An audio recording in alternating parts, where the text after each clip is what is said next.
ಅವೆಲ್ಲ ಕಾಮಗಾರಿ ನಡೆದ್ರ ಸಂಬಂಧ ನಮಗೆ ಸಾಕಷ್ಟು ಸ್ಥಳಾವಕಾಶ ಇಲ್ಲ. ಅದರಿಂದ ಎಲ್ಲರೂ ಜನರು ಏನು ಮಾಡ್ತಾ ಇದ್ದಾರೆ, ಅದರಿಂದ ಜನ ರಸ್ತೆಯಲ್ಲಿ ಅಥವಾ ಎಲ್ಲಿ ಜಾಗ ಇರ್ತೈತಿ ಅಲ್ಲಿ ಪಾರ್ಕಿಂಗ್ ಅನ್ನು ಮಾಡ್ತಾ ಇದ್ದಾರೆ.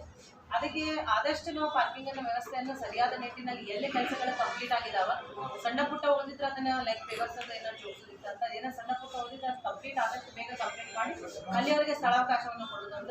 ಇಲ್ಲ, ಅಂಗಡಿಗಳನ್ನು ಹಚ್ಚಿದ್ದಾರೆ ಮೇಡಮ್ ರೋಡಲ್ಲಿ. ಅದು ಪಾರ್ಕಿಂಗ್, ಗಾಡಿ ಪಾರ್ಕಿಂಗ್ ಅಲ್ಲ ಮೇಡಮ್, ಅಂಗಡಿಗಳನ್ನು ಹಚ್ಚಿದ್ದಾರೆ. ಎಕ್ಸಾಂಪಲ್ ಅಂದ್ರೆ CBTದಲ್ಲಿ ಮೇಡಮ್ ಅದು ರೋಡ್ಗೆ ಅಂಗಡಿ ಹಚ್ಚಿದ್ದಾರೆ. ಅದೇ ಹೇಳ್ತಾ ಇದ್ದೀವಿ, ನಾವೆಲ್ಲ ಸೇರಿ ಅಲ್ಲೇ ಬರೋದು ಎಲ್ಲಂತಂದ್ರೆ ನಮ್ಮ ಅಭಿವೃದ್ಧಿ.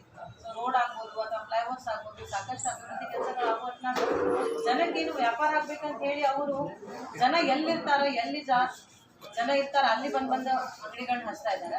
ಸೊ ಅವರು ಇದ್ದಲ್ಲೇನೇ ಕಾಮಗಾರಿಗಳು ಚಲುವಾಗಿದ್ದಕ್ಕೆ ಅವ್ರ ಅಂಗಡಿಗಳನ್ನ ಎತ್ತಕೊಂಡು ಬೇರೆ ಕಡೆ ಬಂದು ತಮ್ಮ ವ್ಯಾಪಾರವನ್ನು ಮಾಡ್ತಾರೆ. ಅದು ಒಂದ್ಸಾರಿ ಪರಿಶೀಲನೆ ಮಾಡ್ತೀವಿ ನಾವು.